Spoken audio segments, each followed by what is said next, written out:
Hello மக்களே, ஜானகி ரகுராம் செம்ம இன்ட்ரெஸ்டிங்காக போயிட்டுருக்கு. நம்ம மாயாவும் தனாவும் எப்படியாவது ரகுராம் சீனுவை வெளியில் கொண்டு வந்துடணும்னு சொல்லிட்டு பல ஆதாரங்களை தேடி போயிட்டுருக்காங்க. அப்படி ஒரு கட்டத்தில் நம்ம மாயாவுக்கு சாரு எப்படி அந்த வீட்டை விட்டு வெளியில் வந்திருக்கணும், அவள் வெளியில் வந்தானா கண்டிப்பாக யாரோ ஒருத்தங்கள்கிட்ட பேசுனனால தான் இப்படி ஒரு சம்பவம் நடந்திருக்கும் அப்படிங்கிறத யோசிக்க ஆரம்பிக்கிறாங்க.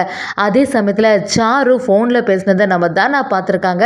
சரி, அவளோட ஃபோன் மட்டும் நம்ம கையில் கிடச்சானா கடைசியில் அவள் யார்கிட்ட பேசியிருக்காளோ அதை வச்சு நமக்கு ஒரு ஐடியா கிடைக்கும்னு நினைக்கிறாங்க. அப்படி அந்த ஃபோன் எங்கே இருக்கும்னு சொல்லிட்டு யோசிக்கும் போது ஸ்டேஷனில் தான் இருக்கும். எப்படியாவது லிங்கத்தோட கையில் கிடைக்கிறதுக்கு முன்னாடி நம்ம அந்த பொருளை எடுத்துடணும்னு சொல்லிட்டு அந்த இடத்துக்கே போகிறாங்க. ஆனால் மகாலிங்கம் அந்த இடத்துல எல்லா திங்ஸையும் எடுத்துட்டாங்கன்னே சொல்லலாம். இதை பார்த்துட்டு இருந்த நம்ம மாயாவும் தனாவும் சேர்ந்த மாதிரி ஒரு பிளானை போட்டு எப்படியோ மகாலிங்கத்தை டைவர்ட் பண்ணி அந்த ஃபோனை வாங்கிடுறாங்க. அந்த ஃபோன் மூலமாட்டு சாருவோட இந்த சம்பவத்துக்கு காரணம் யாருன்னு சொல்லிட்டு நம்ம மாயாவும் தனாவும் சேர்ந்து அது ரெடியாக கண்டுபிடிச்சிட்டாங்களே சொல்லலாம். வீடியோக்குள்ளே போகிறதுக்கு முன்னாடி யாரெல்லாம் நம்ம சேனலுக்கு சப்ஸ்கிரைப் பண்ணி அவங்க சப்ஸ்கிரைப் பண்ணிடுங்க. அப்படியே பக்கத்தில் இருக்க பெல் ஐக்கானையும் கிளிக் பண்ணிடுங்க. அப்போ தான் நான் போடுற வீடியோலாம் உங்களுக்கு நோட்டிஃபிகேஷனாக வரும். ஊரில் உள்ளவங்களும் நம்ம ஜானகிட்ட பேச ஆரம்பிக்கிறாங்க. கோவில் திருவிழா நடத்துறதுக்கு வேற டைம் ஆகிட்டு இந்த சமயம் பார்த்து ஊர் தலைவர் இப்படி மாட்டிட்டாங்களே, ரகுராம் இனி வெளியில் வர்றதுக்கு வாய்ப்பு இருக்கான்னு புரிய மாட்டேங்குது. ஏற்கனவே இது தற்கொலைன்னு சொன்னாங்க, இப்போ கொலைன்னு சொல்லிட்டு இருக்காங்க. எப்படி வெளியில் வர்றது கொஞ்சம் நாள் ஆயிரும், ஆனால் அதுக்கு முன்னாடி நம்ம திருவிழாவும் நடத்த வேண்டியது இருக்கே அப்படின்னு சொல்லிட்டு குழம்பி நிற்கும் போது நம்ம ஜானகி அவங்கள்ட்ட இங்கே எல்லாரும் சேர்ந்து திருவிழா நடத்தக்கூடிய வழியை பாருங்கள், கண்டிப்பாக திருவிழா ஆரம்பிக்க முன்னாடி என்னோட ஹஸ்பண்ட் ரகுராம் நிரபராதின்னு சொல்லிட்டு எல்லாரும் முன்னாடியும் வருவாங்க அப்படிங்கிற மாதிரி ஜானகி நம்பிக்கை கொடுக்குறாங்க. இதை பார்த்துட்டு இருந்த லிங்கமும் என்ன பேசுகிறீங்க, இவங்க எல்லாம் சொல்கிறாங்கன்னு அதை கேட்டுட்டு இருக்காதுங்க. நீங்கள் பாட்டுக்கு உங்கள் வேலைகளை ஆரம்பிங்க, கண்டிப்பாக ரகுராம் வெளியில் வர போகிறதே இல்லை.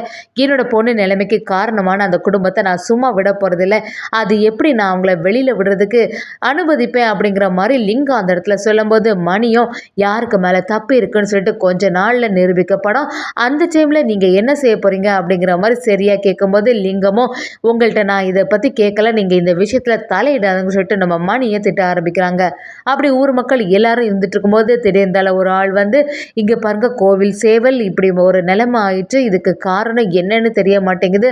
அதை பார்த்தோன்னே ஜானகி அதிர்ச்சி ஆயிடுறாங்க. அதே சமயத்தில் சுற்றி உள்ளவங்களும் கோவிலுக்கு நேர்ந்து விட்ட சேவலுக்கு இப்படி ஒரு நிலைமை ஆயிருக்குன்னா அது கண்டிப்பாக அபசகுணமாக தான் இருக்கும், நம்ம திருவிழா நடத்தலான்னு யோசிக்கும் போது இப்படி ஒரு சம்பவம் நடந்துட்டேன்னு சொல்லிட்டு ஊரில் உள்ளவங்க எல்லாரும் பேசிகிட்டு இருக்கும்போது கரெக்டாக அந்த இடத்துல புவனேஸ்வரியும் வராங்க.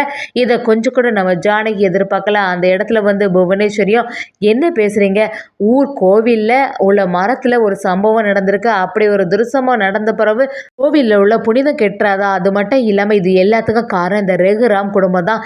இந்த குடும்பத்தை சேர்ந்தவங்க யாருமே கோவிலுக்குள்ளேயே வரக்கூடாது, அப்படிப்பட்டவங்க தலைமையில் எப்படி நீங்கள் திருவிழாவை நடத்தலான்னு முடிவு பண்ணுவீங்க? என்னை பொறுத்த வரைக்கும் இந்த ஜானகியெல்லாம் கோவிலில் சாமியை கும்பிடக்கூடாது அப்படிங்கிற மாதிரி பேசுகிறாங்க. இதை கேட்ட உடனே ஜானகி அப்படியே அதிர்ச்சி ஆகிடுறாங்க. கண்டிப்பாக இது புவனேஸ்வரோட சூழ்ச்சியாக தான் இருக்கும்னு சொல்லிட்டு நம்ம மணிக்கு தெரிய வருது. மணி அந்த இடத்துல என்ன தேவையில்லாமல் பேசுகிறீங்க, என்னோட மச்சான் மேலே எந்த தப்பும் இல்லைன்னு எனக்கு நல்லாவே தெரியும், எப்படியும் சாருவை யாரோ கொலை தான் பண்ணியிருக்காங்க, ஆனால் அதுக்கு பின்னாடி என்னோட மச்சான் காரணமே கிடையாது, யார் அந்த கொலையை பண்ணாங்கன்னு தெரிஞ்ச அப்புறமா உங்களுக்கு எல்லாருக்கும் புரிய வரும் அப்படிங்கிற மாதிரி மணி நம்ம ரகுராமுக்கு சப்போர்ட்டாக பேசிகிட்டு இருக்காங்க. அதே சமயத்தில் புவனேஸ்வரியும் இனிமேல் இந்த ஜானகி இந்த கோவிலுக்குள்ளே வரக்கூடாதுன்னு சொல்லும்போது ஜானகி அதை எதிர்த்து என்னோட புருஷன் மேலே எந்த தப்பும் இல்லைன்னு நிரூபிக்கப்படும், அதுக்கு அடுத்து தான் இந்த கோவிலுக்கு வருவேன்னு சொல்லிடுறாங்க. இதை கேட்ட உடனே புவனேஸ்வரி பசுபதிக்கு பயங்கர சந்தோஷம் ஆகிடுது. இதை தானே நம்ம எதிர்பார்த்தோம், எப்படி இருந்தாலும் ரகுராம் வெளியிலே வர முடியாது அப்படிங்கிற மாதிரி யோசிக்கிறாங்க. லிங்கத்திட்ட புவனேஸ்வரியும் என்ன நடந்தாலும் நீங்கள் அவனுக்கு எதிராகவே இருங்க, எப்படி அவங்க செல்வாக்கை பயன்படுத்தி வெளியில் வரலாமான்னு சொல்லிட்டு என்னெல்லாமோ பிளான் பண்ணுவாங்க, அதெல்லாம் தகர்த்தெறிஞ்சு உங்கள் பொண்ணு நிலைமைக்கு காரணமான அந்த ரகுராமை விடவே கூடாது அப்படிங்கிற மாதிரி புவனேஸ்வரி நம்ம லிங்கத்திட்ட இன்னும் கொஞ்சம் உசுப்பேற்றி விட்டுட்டே இருக்காங்க. இதை கேட்ட லிங்கமும் ஆமாம்மா, நீங்கள் சொல்கிறது எல்லாமே சரிதான், உங்களால தான் நான் இப்போ வரைக்கும் கொஞ்சம் தைரியமாவது இருக்கேன், என் பொண்ணோட இந்த கேஸில் நீங்கள் எவ்வளோ ஹெல்ப் பண்ணியிருக்கீங்க அப்படிங்கிற மாதிரி புவனேஸ்வரியை சார்ந்து பேசுகிற மாதிரி நம்ம லிங்கம் சொல்லிகிட்டே இருக்காங்க. இன்னொரு பக்கம் பார்த்தீங்கன்னா, மாயாவுக்கும், தனாவுக்கும் பயங்கர குழப்பமா இருக்கு. எப்படியாவது பெரியப்பாவ வெளியில கொண்டு வந்துரணும்னு யோசிக்கிறாங்க. கரெக்ட்டா நம்ம ஜானகி அந்த இடத்துல வரும்போது ரொம்பவே வருத்தத்துல இருக்காங்க. இப்படி ஒரு கோவில்ல ஒரு சம்பவம் நடந்துச்சு. அது மட்டும் இல்லாம ஊர் மக்களும் புரியாம பேசுறாங்களே அப்படின்னு நினைச்சிட்டு இருக்கும்போது, மாயாவும் ஜானகிட்ட வந்து, "எதுக்கு பெரியம்மா நீங்க வருத்தப்பட்டுட்டு இருக்கீங்க?" அப்படின்னு கேட்குறாங்க. ஜானகியும் மாயா கிட்ட, "உங்க பெரியப்பா அங்க எவ்வளோ கஷ்டப்பட்டுட்டு இருக்காங்கன்னு புரிய மாட்டேங்குது. எப்பவுமே வீட்ல இருப்பாங்க. ரொம்பவே சந்தோஷமா இருக்கும். இப்படி ஒரு நிலைமை நம்ம குடும்பத்துக்கு வரன்னு கொஞ்சம் கூட எதிர்பார்க்கல. உங்க பெரியப்பா என்னதான் தப்பு பண்ணாங்க? சாருவுக்கு நல்லபடியா மேரேஜ் நடக்கணும் அப்படின்னு தானே யோசிச்சாங்க. ஆனா இப்படி எல்லாமே மாறும்னு கொஞ்சம் கூட நான் நினைச்சு பார்க்கல. இப்ப என்ன பண்றது மாயா? ஏதாவது ஒரு ஆதாரம் கிடைச்சதா?" அப்படிங்கிற மாரி கேட்குறாங்க. மாயாவும் அதுக்கு, "இல்ல பெரியம்மா, ரிப்போர்ட் எல்லாமே பார்த்தேன். எல்லாமே மாறி போய் இருக்கு. அதுலயும் தூக்குல தான் தொங்குன மாரி ஒரு ரிப்போர்ட்ட குடுத்துருக்காங்க.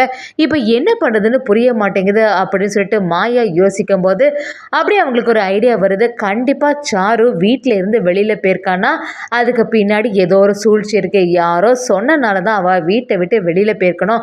அதுக்கு யாரு காரணம்னு தெரிஞ்சதுன்னா நமக்கு ஒரு க்ளூ கிடைக்கும் அப்படிங்கிற மாரி மாயா யோசிக்கிறாங்க.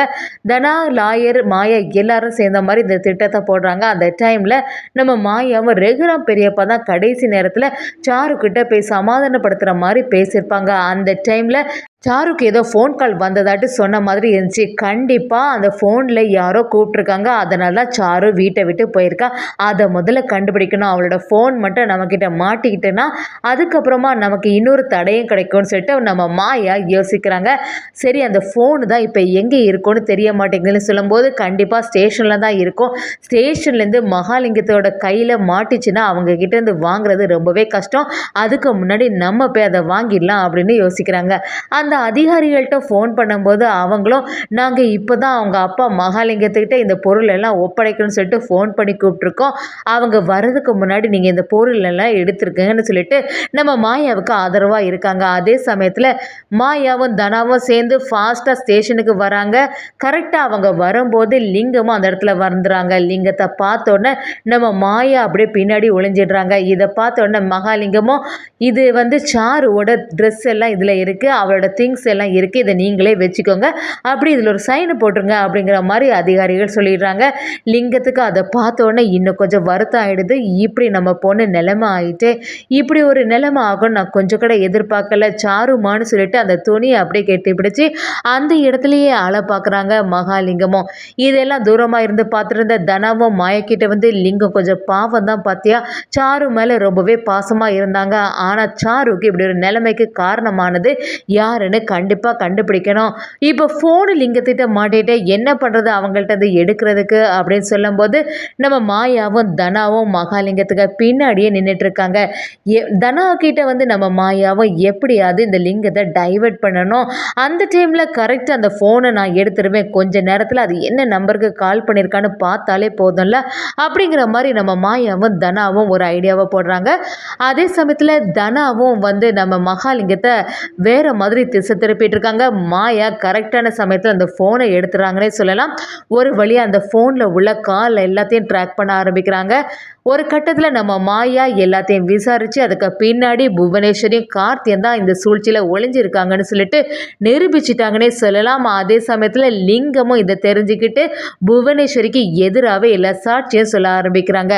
ஒரு வழியா நம்ம ரகுராம், சீனு நம்ம மாயாவோட உதவினால வெளியில வந்துட்டாங்கன்னே சொல்லலாம்.